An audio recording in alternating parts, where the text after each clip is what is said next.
Halo guys, kembali lagi di videoku. Nih aku akan bahas mengenai, jadi beberapa waktu yang lalu salah satu saudaraku tuh terkena kanker. Ya itu waktu itu di kanker di bagian sini, mediastinum. Aku membuat video ini bukan semata-mata untuk menjelaskan sebuah instansi atau pengobatan suatu tertentu. Ini hanya membuat agar transparansi pengobatan di Indonesia itu lebih transparan atau lebih terlihat. Nah, question risetnya itu apakah pengobatan holistik ya, karena memang kemarin kakakku tuh kena kanker kemudian mau diobati secara tradisional atau menggunakan pengobatan alternatif seperti pengobatan holistik. Apakah pengobatan holistik bisa sembuhkan kanker? Itu pertanyaan yang mungkin akan saya jawab di video ini. Semoga pembahasannya nggak akan kemana-mana. Pembahasannya terkait tadi, apakah pengobatan alternatif seperti holistik bisa menyembuhkan penyakit yang bisa dibilang cukup bandel ya, kanker. Mutasi genetik yang bisa dibilang salah satu penyakit yang sangat-sangat tingkat mortality rate atau kematiannya itu cukup tinggi ya. Beda dengan penyakit-penyakit seperti diabetes, kolesterol masih bisa diatasi mungkin dengan obat-obatan sama pola hidup yang terkontrol, walaupun memang nggak yang 100 intensif banget, 100% intensif, karena memang bapakku pengidap diabetes dan sudah sekitar 15 tahun, alhamdulillah masih sehat, masih bisa berjalan dengan normal, masih beraktivitas dengan normal. Tapi ini beda lagi kalau kanker yang saya lihat dan saya rasakan bahwa saudaraku almarhum sekarang sudah tidak ada ya. Saya membuat video ini lagi-lagi tidak untuk menyudutkan keluargaku juga atau kakakku juga, karena memang aku hanya ingin membagikan uh, apakah pengobatan holistik ini bisa menjawab atau mengobati penyakit kanker. Tapi jawabannya dalam kasus saya atau kasus kakak saya tidak bisa atau tidak bisa sembuh dengan holistik. Mungkin di kasus lain bisa disembuhkan ya, di kasusnya orang-orang lain mungkin bisa. Makanya saya membuat video ini agar apakah memang holistik ini sebenarnya bisa menyembuhkan atau tidak. Jadi ini bukan menjawab sebenarnya, tapi testimoni pribadi dan sangat subjektif pendapat saya atau kasus ini. Pada kasus ini contohnya. Jadi saya kronologinya singkat aja. Jadi kakakku terkena kanker, diagnosa kanker 2024, baru sekitar 3 bulan yang lalu lah, Desember. Jadi ya sekitar 3 sampai 4 bulan yang lalu terkena kanker. Tapi waktu itu belum langsung terdiagnosis, cuman karena sudah mulai tidak enak, itu udah nyaman, udah berobat sana sini ke THT, kemudian ke dokter-dokter spesialis penyakit dalam dan seterusnya. Kemudian dirujuklah ke rumah sakit besar, waktu itu di Bandung, Hasan Sadikin. Kemudian disuruh melakukan biopsi. Udah mulai curiga nih, ketika suruh di biopsi udah mulai curiga. Nah, biopsinya harus dilakukan melalui perut menggunakan teknik laparoskopi. Nah, kemudian ketika mau dibiopsi, kakakku belum bersedia karena memang pertama kenapa ya, waktu itu kakak tuh banyak pertimbangan ya. Selain tentu biaya, waktu itu besar banget. Waktu itu laparoskopi aja kalau nggak pakai BPJS sekitar 80 sampai 100 juta. Itu laparoskopi aja untuk melihat apakah tumor ini ganas atau tidak, untuk melihat apakah ini kanker atau bukan ya, atau massa disebutnya, itu bilang gitu kalau anak-anak istilah dokteran. Nah, kemudian ini tersambung ya.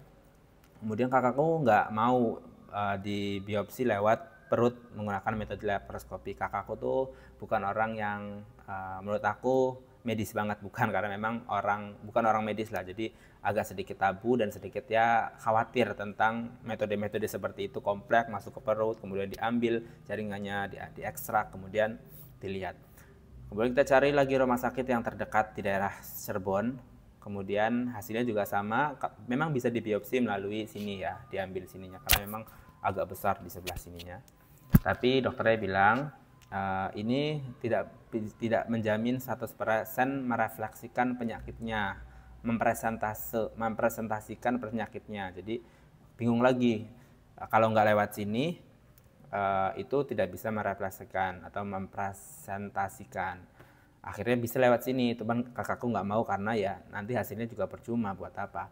Akhirnya mau nggak mau kakakku menempuh jalur yang bisa dibilang alternatif. Mohon tidak disalahkan karena ini kakakku sebagai pasien dan kita sebagai keluarga selalu menghormati keinginan pasien. Kita selalu mendukung apapun keinginan pasien. Mau berobat apapun kita layani, kita bantu, kita support, kita antar kita. Akhirnya berobatlah ke salah satu pengobatan holistik yang mungkin sangat terkenal banget di Bogor kalau tidak salah. Waktu itu saya nggak ikut. Dan dokternya, ketemu dokter itu, dokter yang pernah datang ke podcastnya Deddy Kobuser. Saya nggak sebut nama aja lah, intinya mungkin teman-teman tahu. Di sana dikasih positif, memang bagus sekali pelayanannya, ramah, kemudian profesional, dan kelihatan bagusnya gitu, kelihatan mewahnya, kelihatan berwibawanya, kata kakakku dan kakak iparku. Kemudian diobati, dicek katanya holistik dan sinar apapun itu, dicek secara menyeluruh. Kalau secara pribadi saya jujur kurang kalau saya waktu itu, bahkan sekarang sebelum almarhum meninggal juga saya kurang bahwa apakah ini memang scanning yang tepat atau bukan. Scanning yang saya anggap tepat kan seperti MRI, PET scan, itu ya yang dikenal di medis. Dia scanning sendiri, katanya teknologi dari Jerman, entah apapun itu, lagi-lagi kepercayaan masing-masing. Kalau saya belum seberapa percaya waktu itu, cuman saya hormati keputusan pasien. Kemudian dikasih obat. Nah, ini salah satu permasalahannya. Menurutku ini yang perlu saya kemukakan di sini, bahwa salah satu pertimbangan pengobatan itu kan tentu keinginannya sembuh ya. Tapi di sisi lain kita juga mempertimbangkan faktor biaya dan seterusnya. Nah, biaya yang dikeluarkan waktu itu di hari pertama aja itu tuh tinggi banget, di pertemuan pertama tinggi banget. Saya sebut aja angkanya. Saya nggak punya datanya, tapi saya bisa menjamin bahwa yang saya katakan itu betul. Tentu datanya ada di kakak ipar saya dan saya nggak mungkin minta data atau notanya ya terkait bilnya, tapi saya pernah lihat itu tuh mengeluarkan biaya nggak kurang dari 25 juta untuk satu pertemuan. Menurut aku mahal. Kalau memang sembuh itu nggak mahal, cuman kan namanya pengobatan, kita nggak tahu ya menjamin ya seperti apa.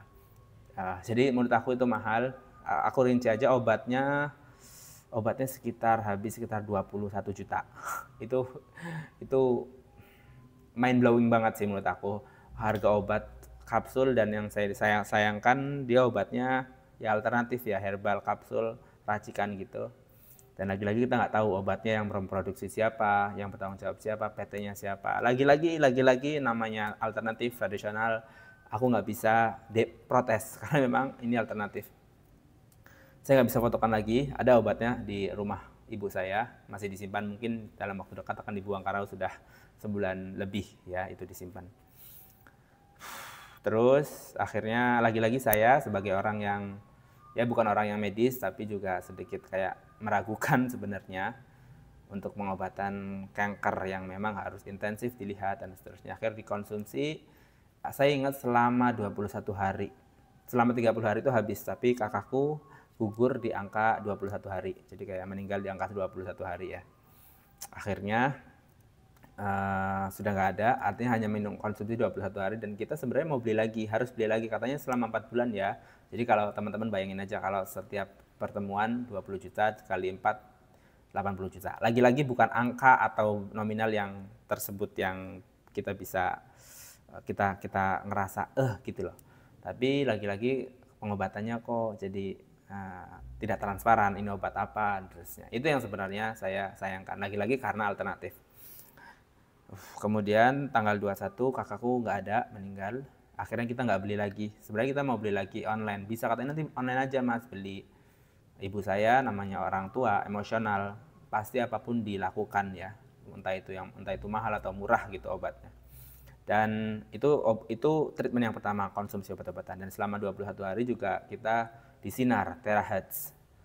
Lagi-lagi ini juga disayangkan bahwa sinar kayak gitu tidak begitu terbukti di kalangan medis modern ya, di rumah sakit itu nggak ada ya seperti itu. Tapi nggak apa-apa, semoga bisa menyembuhkan. Tapi nyatanya qadarullah tidak bisa menyembuhkan penyakit kanker. Pengobatan holistik bisa sembuhkan kanker. Pada kasus kakak saya belum bisa disembuhkan, tapi barangkali teman-teman yang lain bisa punya pendapat yang lain atau punya contoh kasus dan juga study case yang memang sudah bisa disembuhkan. Alhamdulillah, syukur. Artinya ada penemuan atau artinya ada penemuan dan terbukti betul gitu loh. Tapi sayang saya nggak di kakak saya tidak terbukti. Kemudian apalagi ya? Saya kira sudah sih. Jadi semoga bisa menjawab pertanyaan apakah pengobatan holistik bisa sembuhkan kanker. Saya membuat video ini semata-mata hanya untuk diri saya sendiri, dan bagi teman-teman yang mungkin membutuhkan dan lagi bingung saudaranya atau dirinya sedang mengobati kanker tapi belum bisa menemukan solusinya. Ini jawabannya yang bisa saya sampaikan. Kasus saya seperti ini. Jadi kalau saran saya, kalau teman-teman terkena kanker, saran saya, ini cuma saran saya, kita harus ikhtiar ya. Ikhtiar itu bisa jalan kanan, kiri, atas, bawah, dan seterusnya. Tapi saran saya, pergilah ke medis, pergilah ke dokter atau rumah sakit, institusi yang memang datanya itu bisa dipertanggungjawabkan. Ada data orang yang kemo, imunoterapi, dan seterusnya itu sembuh ya. Terbukti lah, jelas, banyak sekali. Tapi kalau yang seperti ini, alternatif, aku kurang begitu menemukan datanya dengan kompleks, nggak banyak lah, atau mungkin nggak ada yang saya cari dulu, nggak ada, atau mungkin memang nggak keluar dari permukaan ya. Ya semoga tidak banyak yang terulang, karena pengobatan seperti ini tentu harus melalui proses trial and error, dan juga harus terdata apakah ini sembuh, tingkat keberhasilan itu berapa persen.